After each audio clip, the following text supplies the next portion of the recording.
اس کو جو ہے اس کو ایک کنسنسس کے ساتھ اور باقی لوگوں کو ساتھ لے کے چلنا ہوتا ہے. وہ کسی ایک ابھی آج بھی یہ اپنے آپ کو سمجھتے ہیں یہ پی ٹی آئی کے ہیڈ ہیں اور پی ٹی آئی کی وہ, جبکہ ان کو یہ چاہیے کہ یہ اس ملک کو, اس ریاست کے اندر بسنے والے لوگوں کو جو ہے ان کو جو ہے باپ کے طور پہ اور بڑے کے طور پہ جو ہے ان کو وہ سامنے آنا چاہیے. اور ایک ایسا مطلب کہ آپ دیکھیں کہ اس سے پہلے بھی بہت سارے لوگ ایسے رہے ہیں. نہیں, میں اگر وجہ پوچھوں کہ آپ کو کیوں لگتا ہے کہ آخر وزیر اعظم ایسا کیوں سوچتے ہیں, وہ کیوں نہیں میں سمجھتا ہوں کہ وہ ابھی تک نا کنٹینر سے نہیں اترے ہیں. ان کو وہ پتہ نہیں کیا وہ یکدم اپنے آپ سے ڈیمانڈ شروع کر دیتے ہیں. ان کو ان کی کیفیت احمد صاحب حالیہ دورانیہ حکومت کا آدھے کے قریب آ چکا, تو ابھی تک وہ ان کا نہیں نا, وہ ہنی مون پیریڈ ان کا ختم ہونے کا نام ہی نہیں لے رہا. ان کا خیال ہے کہ یہ آج بھی جو ہے میں اسی وہ ڈی چوک میں موجود ہوں اور میرے سامنے جو ہے وہ مطلب کہ آپ دیکھیں کیبنٹ میٹنگ میں بیٹھ کے ڈیمانڈس کر رہے تھے.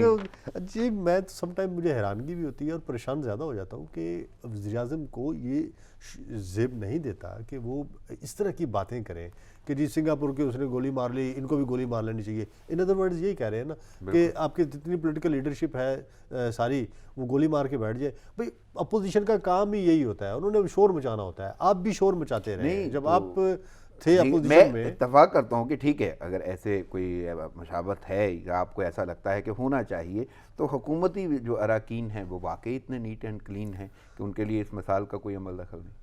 رانا صاحب, اور آپ ذرا پہلے سنگاپور کی حالت کو تو دیکھ لیں نا کہ سنگاپور کے اندر جو ہے پر کیپٹا انکم کیا ہے, سنگاپور کے اندر جو ہے اویئرنیس کتنی ہے, سنگاپور کے اندر ایجوکیشن کتنی ہے, سنگاپور جو ہے آج کھڑا کہاں پہ ہے. کیا آپ اب 2.5 سال کے اندر آپ تو کہتے تھے کہ میں 90 دن میں کرپشن ختم کر دوں گا. چلیں میں ذرا فیض صاحب سے بھی پوچھ لوں. فیض صاحب, وزیر اعظم کا بیان ہے, انہوں نے واضح طور پہ بولا ہے کہ اپوزیشن جو ہے انہوں نے کرپشن کی ہے اور وہ این آر او مانگ رہے ہیں. سنگاپور کی وہ مثال دیتے ہیں کہ وہاں پہ کرپشن پر وزیر نے خودکشی کر لی, گولی مار لی. یہاں پہ تقریروں کے موقع مانگتے ہیں. تو آپ کو کیا لگتا ہے, آخر وزیر اعظم جو بار بار یہ کہہ دیتے ہیں اپوزیشن کو, حکومت کا اپنا دورانیہ اتنا گزر گیا اپنی پرفارمنس کے حوالے سے, دوسرا حکومتی اراکین کیا واقعی اتنے نیٹ اینڈ کلین ہے, اور ہاں اگر کرپشن ہوئی ہے اپوزیشن کی جانب سے تو واقعی ابھی تک کیا ہوا ہے, صرف باتوں کی حد تک ہے یا واقعی کچھ لیا بھی گیا جس کا لوٹی دولت کا ذکر ہوتا تھا؟ کیسے دیکھ رہے ہیں اس بیان کو؟ بہت بہت شکریہ رانا صاحب, اور آپ کے مہمان جناب احمد صغیر صاحب کو بھی میرا سلام. اچھا دیکھیے, بات یہ ہے رانا صاحب کہ جب ان کو اقتدار دیا گیا یا انہوں نے جب اقتدار سنبھالا عمران خان صاحب نے, تو 2-3 بڑی توقعات تھیں. ہم سب کو معلوم ہے کہ تحریک انصاف قومی اسمبلی میں اکثریتی پارٹی نہیں ہے, ان کے پاس سادہ اکثریت نہیں ہے, ایک مخلوط حکومت بنی ہوئی ہے. اچھا, پاکستان کا سب سے بڑا مسئلہ کیا ہے؟ ظاہر ہے کہ اس وقت معیشت, معاشی طور پر ملک میں جو بدحالی ہے تھی اس وقت اور اب اور بڑھ گئی ہے, اس کو سنبھالا جائے.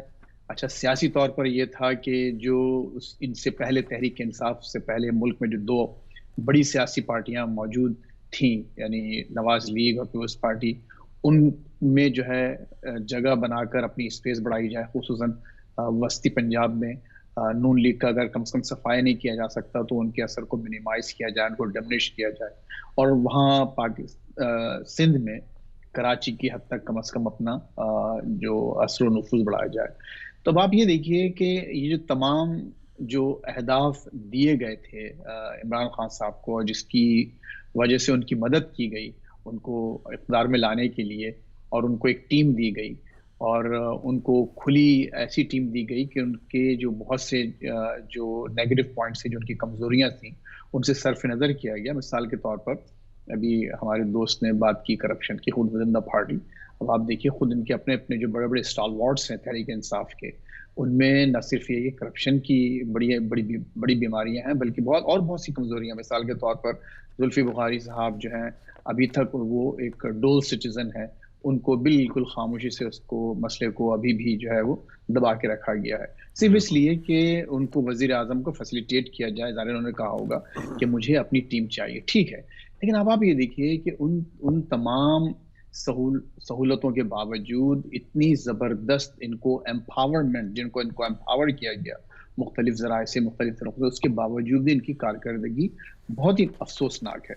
معیشت کا جو ہے جو گراف نیچے سے نیچے جاتا جا رہا فیض ہے. صاحب ایک بڑا آپ لا باریک اینڈ سا آرڈر کی آپ نکتہ ہے، فیض صاحب ایک باریک سا نکتہ ہے جو میں کنفرم کرنا چاہ رہا ہوں آپ سے. پہلی بات تو یہ کہ واقعی اپوزیشن نے اگر کرپشن کی ہے تو ان کا حساب تو بنتا ہے، احتساب تو بنتا ہے، وہ گورنمنٹ نے ہی کرنا ہے، لازم بات ہے ان کے پاس اختیارات ہیں. وہ کتنا ہوا، کیوں، یعنی ابھی تک مکمل نہیں دیکھیے ہو پا وہی رہا، بہت بڑی سامنے نہیں توقع تھی آیا. نا. دیکھیے سادہ الفاظ میں انہوں نے بہت سادہ انداز سے سادگی کے ساتھ، مثال کے طور پہ مراد سعید صاحب کی جو بڑی مشہور زمانہ تقریر ہے کہ $2 ارب ہم کو ملیں بالکل، گے، $200 ارب ملیں 200 گے، ارب $100 ہم IMF کے منہ پہ ماریں گے اور $100 سے ہم یہاں بالکل. پر جو ہے ترقی کے اور خوشحالی کے دریا بہا دیں گے، یہاں نہریں بہہ جائیں گی، سب کچھ ہو جائے گا.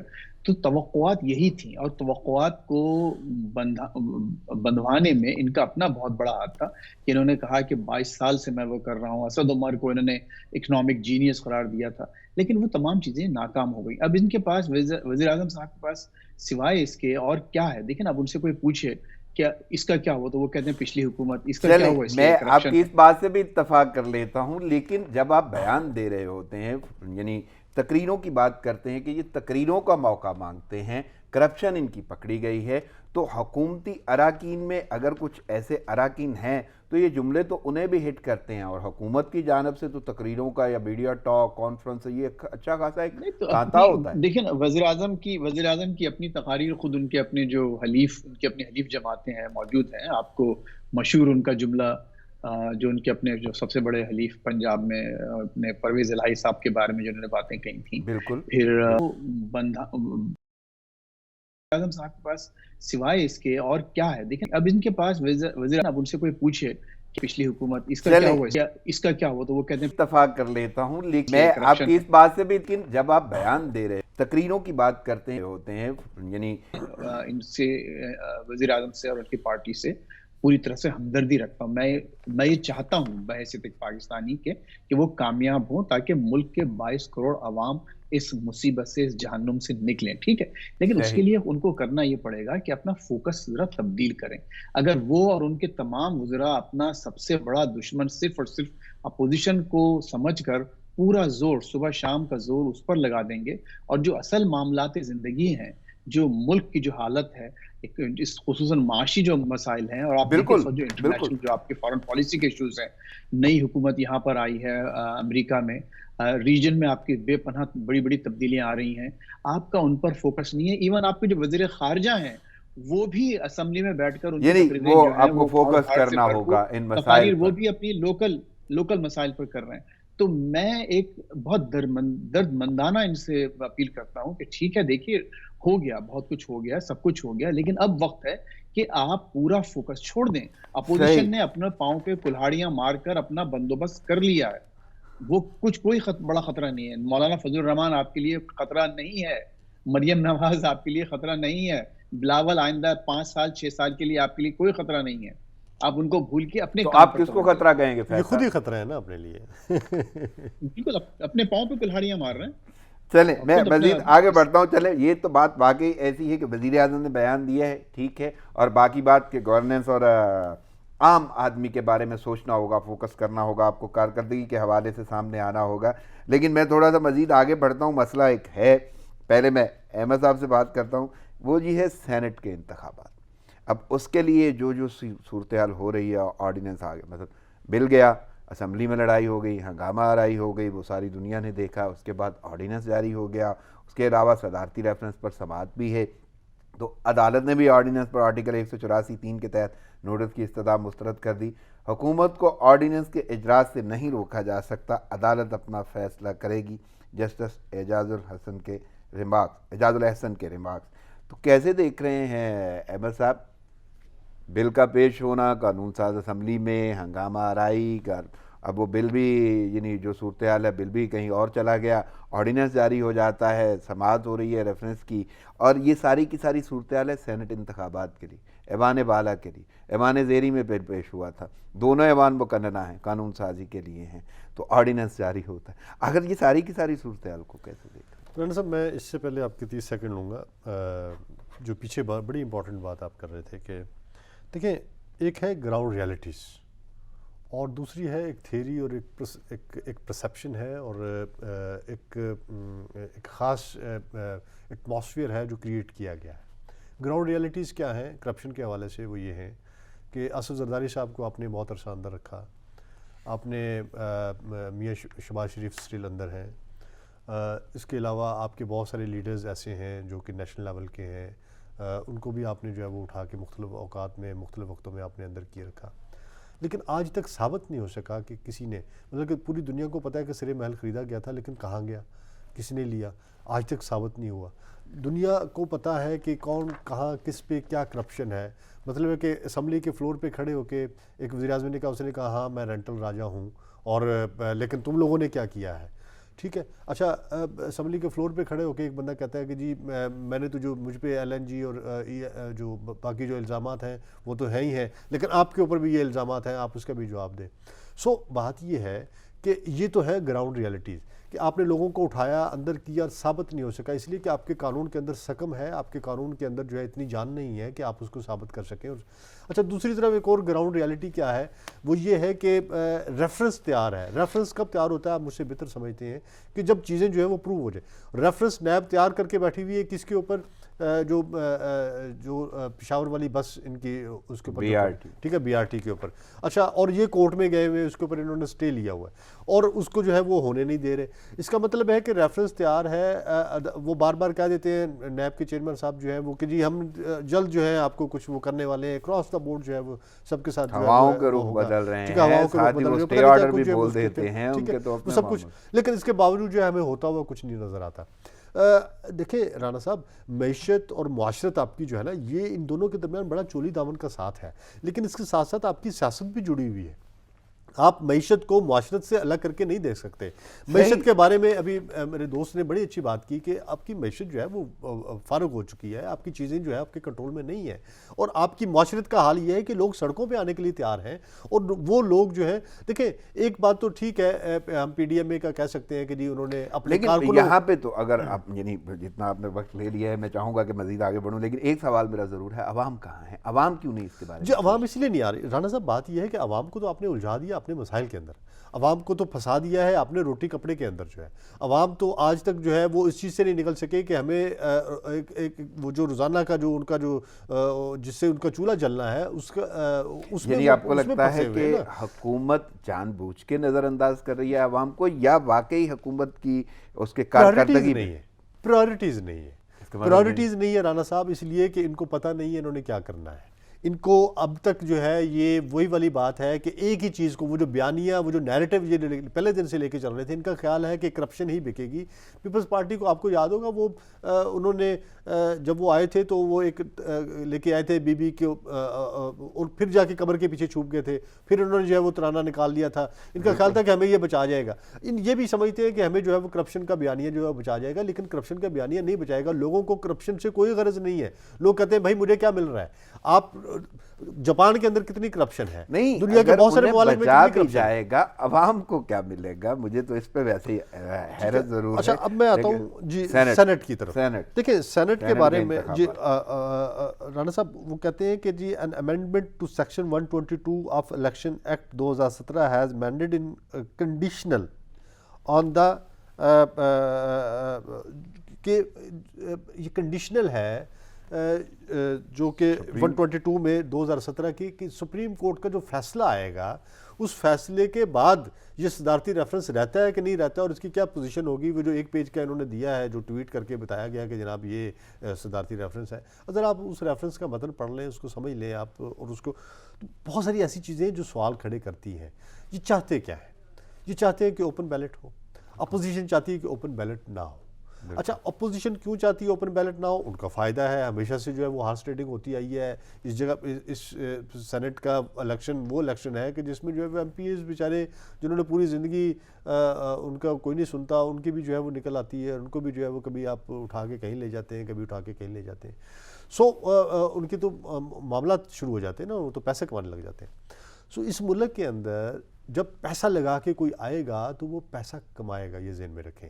جب تک آپ اپنے الیکشن سسٹم کو بہتر نہیں کرتے، اس کے اندر اصلاحات نہیں لے کے آتے، اس کے اندر اس طرح کے معاملات نہیں کرتے کہ کوئی بھی بندہ بغیر پیسے کے جو ہے وہ الیکٹ ہو کے آ جائے، اس وقت تک یہ کرپشن اور یہ ہارس ٹریڈنگ اور یہ فلور کراسنگ جو ہے یہ ہوتی رہے گی. سو اگر یہ کہنا انہوں نے 1-2-25 اپنے الگ کر دیے تھے، اوپن بیلٹ اگر نہیں ہوتا فرض کریں، چونکہ ڈائریکٹ لکھا ہوا ہے نا، کانسٹیٹیوشن کے اندر لکھا ہوا ہے، آپ اس کو نہیں چھیڑ سکتے انٹل انلیس کہ جو ہے اس کے اوپر آپ کے پاس میجورٹی نہ ہو. آپ اس کو ایکٹ آف پارلیمنٹ ہے، اس کو ایکٹ آف پارلیمنٹ کے تحت ہی آپ اس کو چینج کر سکتے ہیں نا. یہ تو نہیں کہ آپ نے اس کو اٹھا کے جو ہے صدارتی پارلیمنٹ صدارتی آرڈیننس راتوں رات آپ نے نافذ کر دیا ہے اور پھر اس کو جو ہے وہ آپ. سو میرا خیال ہے کہ یہ اس کی جو ایسنس ہے، اس کی جو روح ہے آئین کی، اس کے ساتھ یہ متصادم ہے. اور اس کو ڈیفینیٹلی جو ہے کورٹ ایسے ہی بات کرتی ہوتی ہے جیسے بھی آپ نے فرمایا کہ جی انہوں نے کہا کہ نہیں یہ ان کا حق ہے، صدارتی آرڈیننس دینا ضرور ان کا حق ہے، لیکن صدارتی آرڈیننس ٹھیک ہے کہ نہیں ٹھیک یہ فیصلہ کورٹ نے کرنا ہے. اور کورٹ جو ہے وہ بتا دے گی کہ جو ہے یہ obviously اس کے اوپر آپ دیکھیں کہ بڑے بڑے. چلیں میں ذرا فیض صاحب سے بھی پوچھ لیتا ہوں. فیض صاحب، سینٹ انتخابات ہیں، صدارتی ریفرنس جو ہے اس پر سماعت ہوئی، عدالت نے آرڈیننس پر آرٹیکل 184(3) کے تحت نوٹس کی استدعا مسترد کر دی ہے اور حکومت کو آرڈیننس کے اجرا سے نہیں روکا جا سکتا، عدالت اپنا فیصلہ کرے گی، یہ کہنا ہے جسٹس کا. جسٹس کے ریمارکس ہیں معزز جج کے. لیکن آپ کیسے دیکھ رہے ہیں ساری کی ساری صورتحال؟ سینٹ کے انتخابات ہیں اور بار بار کرپشن کا بھی ذکر کیا جاتا ہے، پیسوں کا ذکر کیا جاتا ہے، اور یہ وہی حکومت ہے جو کرپشن ختم کرنے آئی تھی تبدیلی کے حوالے سے. لیکن ابھی تک یہ صورتحال ہے کہ اب سینٹ کے انتخابات کے لیے بھی یہ آپ کو آرڈیننس لانا پڑ گیا، قانون سازی کرنے والے جو ہیں وہ آپس میں الجھ پڑے. یہ ساری کی ساری صورتحال کو کیسے دیکھ رہے ہیں؟ اگین دیکھیے وہی دو باتیں، تو مسڈ اپرچونیٹیز اور مس پلیس پرائرٹیز. یعنی آپ نے جو مواقع جو تھے وہ گنوا دیے ہیں، اور اس وقت جو ترجیحات آپ کی جو ہے ساری الٹی سیدھی سب الٹ پلٹ ہو گئی ہیں. آپ کا کیا مقصد صرف یہ ہے کہ اتنی پوری قوم کو، پوری پارلیمنٹ کو، پوری سیاست کو آپ نے صرف ایک اس آرڈیننس کے تحت گھمانا ہے، یا واقعی اپنا وقت کچھ لگانا ہے، بیٹھ کے کچھ اور کام کریں؟ اچھا، دوسری بات ان کی جو بہت اہم جو سامنے آئی خود ان کی اپنی حرکت کی وجہ سے، اگین مس پلیسڈ اپرچونیٹیز، وہ کیا کہ انہوں نے اپنی بوکھلاہٹ کا اظہار کر دیا. انہوں نے یہ کہہ دیا کہ اگر ہم یہ اوپن ہینڈ سے اس لیے کروانا چاہتے ہیں تاکہ معاملہ شفاف رہے، اور ان کو یقین نہیں ہے کہ ان کے تمام لوگ، ان کے تمام ساتھی ان کے ساتھ ہیں. اگر ان کو اپنے اوپر کم از کم یہ جو میسج جو گیا ہے وہ یہی گیا ہے. میں یہی جاننا چاہتا تھا کہ آپ صرف یہ ڈیفائن کر دیں کہ اوپن بیلٹنگ یا شو آف ہینڈز واقعی شفافیت کی بنا پہ ہے یا اپنے کسی خوف کے تابع کہ اپنے لوگ جو ہیں. ہاں نہیں، اس وقت کیوں خیال آیا؟ اس وقت خیال، اگر آپ کو واقعی ایسا خیال تھا تو یہ تو دیکھنا، جیسے اب اگر آئین کو آپ ایک فرد واحد، صرف ایک فرد واحد، ایک دو حضرات گزرے ہیں ہماری تاریخ میں، ایک جنرل ضیاء الحق اور ایک جنرل مشرف صاحب، جن کو عدالت نے یہ اختیار دیا تھا کہ وہ آئین میں جس قسم کی چاہے ترمیم کر سکتے ہیں ایک فرد واحد اپنے قلم سے. اس کے علاوہ جب سے آئین بنا ہے آج تک کسی کو یہ اختیار نہیں ہے فرد واحد کو، صدر صاحب کو، کہ وہ آئین میں تبدیلی محض ایک آرڈیننس کو جاری کر کے کر سکیں. تو یہ اگر سپریم کورٹ واقعتاً انصاف اور آئین کی بنیاد پر اگر فیصلہ کرے گا تو اس آرڈیننس میں کوئی جان نہیں ہے، یہ ناکام ہو جائے گا اور اس کو دوبارہ اسی طرح آئین کے تحت ہی ان کو الیکشنز کرانا پڑیں گے. لیکن انہوں نے اپنی کمزوری کا اظہار کیا ہے. ابھی آپ ہمارے میڈیا میں چل رہی ہیں، مختلف چینلز پہ بات سامنے آئی ہے کہ تقریباً 30 ایسے ارکان ہیں ملا کے، یہ ابھی بتایا نہیں گیا کہ وہ صوبائی اسمبلی کے ہیں یا قومی اسمبلی کے یا کہاں کے لوگ ہیں. بہرحال کچھ 30 ایسے لوگ ہیں جو ان کے خلاف جا سکتے ہیں، حکومتی پارٹی کے اپنے لوگ جو ان کے خلاف جا سکتے ہیں. تو ظاہر ہے کہ یہ ایک بہت بڑا خطرہ ہے، اور یہ اس موقع پر حکومت نہیں چاہتی کہ کسی بھی قسم کا کوئی چانس لے، اور اسی کے لیے انہوں نے یہ ایک آرڈیننس جاری کیا. لیکن دیکھیں وہ بات وہی ہے کہ ایک تو آپ ایک غلط کرتے ہیں کام، اور پھر غلط اس غلطی کو نبھانے کے لیے ایک اور اس سے بڑی غلطی کرتے جاتے ہیں. اور ایک دیکھیے یہ جو ان کے بڑے بڑے لوگ ہیں، اسد عمر صاحب بیٹھے ہوئے ہیں، اور بہت جو اہم جنہوں نے تھوڑی سی اکنامکس پڑھی ہوئی ہے، لا آف ڈیمنشن ریٹرنز پڑھا ہوگا، کہ آپ ایک چیز کو بار بار بار بار آپ اس کی رٹ لگائیں گے تو وہ چیز وہ بات اپنی اثر کھو دیتی ہے. اور یہ جو بات کر رہے ہیں corruption corruption corruption corruption corruption, نتیجہ یہ ہوا جیسے ہمارے احمد صاحب نے بھی فرمایا کہ عام آدمی یہی کہہ رہا ہے یار ٹھیک ہے کرپشن ہے بھائی، اگر ہے تو کچھ کر کے دکھاؤ نا. 2.5 سال میں تم نے کہا تھا کہ پیسے نکلواؤ گے، $100 نکلواؤ گے، وہ پیسے کہاں گئے؟ کوئی تو نتائج نکلے، کوئی صحیح. تو واضح میں کوئی مزید ذرا چیز آگے سامنے بڑھتا آئے. ہوں، اسی حوالے سے گفتگو ہوگی. میں احمد صاحب، سینیٹر فیصل جاوید، ان کا بیان آیا، انہوں نے بولا اپوزیشن بغیر رشوت کے الیکشن جو ہے وہ جیت ہی نہیں سکتی. اچھا، نوٹوں کے بل پر سیاست کرنے والے کرپشن کیسز بند کرانا چاہتے ہیں، یہ فیصل جاوید کا بیان ہے جو حکومتی سینیٹر ہیں. ٹھیک ہے. سلیم مانڈوی والا کا کہنا ہے کہ قانون سازی پارلیمنٹ کا استحقاق ہے، سینٹ الیکشن کے لیے آرڈیننس سمجھ سے باہر ہے. اچھا، مجھے یہ پوچھنا ہے واقعی کہ اگر حکومت کو یہ لگتا ہے کہ اپوزیشن بغیر کرپشن کے کچھ نہیں کر سکتی، تو کہیں نہ کہیں واقعی ایسا ہے کہ کیا حکومت بھی پارلیمنٹ نہیں چلا سکتی، انہیں آرڈیننس ہی لانا پڑے گا؟ تو کمزوری کس کی زیادہ آپ کو نظر آتی ہے؟ جہاں پہ مانڈوی والا یہ کہتے ہیں کہ قانون سازی پارلیمنٹ کا استحقاق، یعنی آپ کو پارلیمان لے کے تو چلنا چاہیے تھا نا. اس میں کس کو آپ کمزور دیکھ رہے ہیں؟ واقعی اگر پیسہ چلتا ہے یا اپوزیشن پہ یہ قدغن آتا ہے تو وہ بھی غلط ہے آپ کا امیج، ٹھیک ہے. اور اگر آپ پارلیمان نہیں چلا سکتے، آرڈیننس پہ جانا پڑ رہا ہے، تو پھر شاید آپ کی حکومتی کارکردگی پہ بھی اثر پڑتا ہے یا اہلیت پہ. تو کیسے دیکھ رہے ہیں ان بیانات کو؟ رانا صاحب، یہ بیانات تو محض بیان بازی ہے. مانڈوی والا کی بات بہت حد تک درست ہے کہ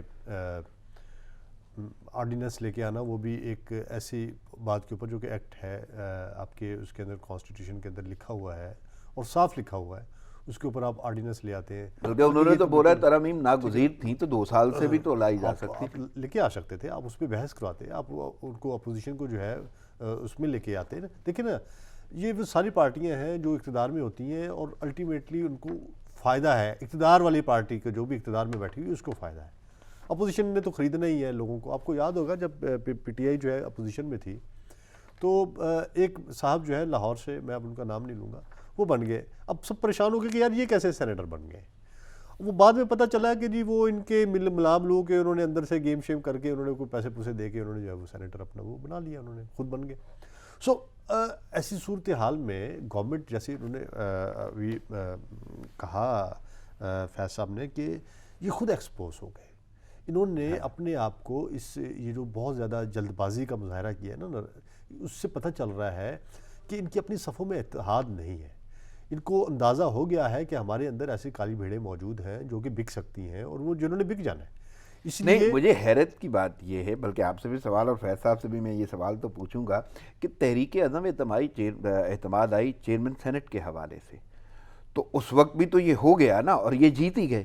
تو آگے کیا ان کو ایسا نہیں لگ رہا کہ اس وقت جو کرشماتی ماحول تھے تو اس چیئرمین کو لے کے کون آیا تھا؟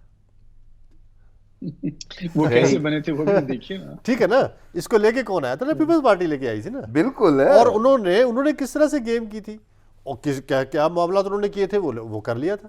سو یہ نہیں ہم کہہ سکتے. نہیں تو آپ میری بات سنیں نا، تو ابھی بھی آپ کو یہ نہیں لگتا کہ حکومت کوئی نہ کوئی ایسی راہ نکال کے اپنی اسمبلی میں یا وہاں پہ ایوان میں بیٹھ کے کوئی ماحول کو بہتر کر لے؟ رانا صاحب، نہیں، کچھ بھی نہیں ہو سکتا.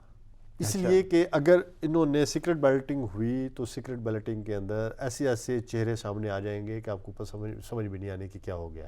اس لیے کہ ان کے اپنے بندے بک جائیں گے.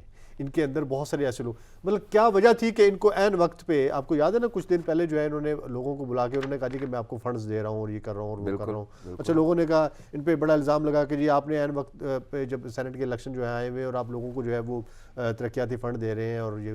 تو انہوں نے کہا نہیں وہ تو اس سال کے لیے نہیں، اگلے سال کے لیے ہیں اور وہ تو جولائی کے بعد ہوں گے اور یہ وہ. لیکن اناؤنس کرنے کی ابھی کیا ضرورت تھی؟ آپ کو لوگوں کو بلا کے پارلیمنٹری پارٹی کا اجلاس بلا کے اور آپ کو کہنے کی کیا ضرورت تھی کہ بھائی قائم رہو، پیسہ آ رہا ہے، دوں گا، یہ کروں گا، وہ کروں گا. آپ تو وہ تھے جو یہ کہا کرتے تھے کہ نہیں، ایل پی اے کا کام، ایم این اے کا کام جو ہے وہ آئین سازی کرنا ہے. ان کا کام ہی نہیں ہے کہ ترقیاتی فنڈ جو ہے وہ ان کو دیا جائے، یہ تو لوکل گورنمنٹس کا کام ہے.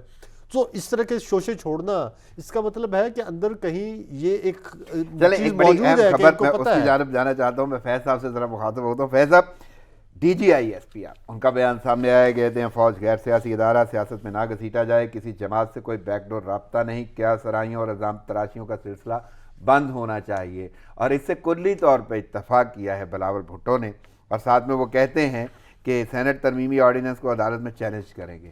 تو کیسے دیکھ رہے ہیں ایک تو D G I S P R کا بیان اور دوسرا بلاول صاحب کی حامی؟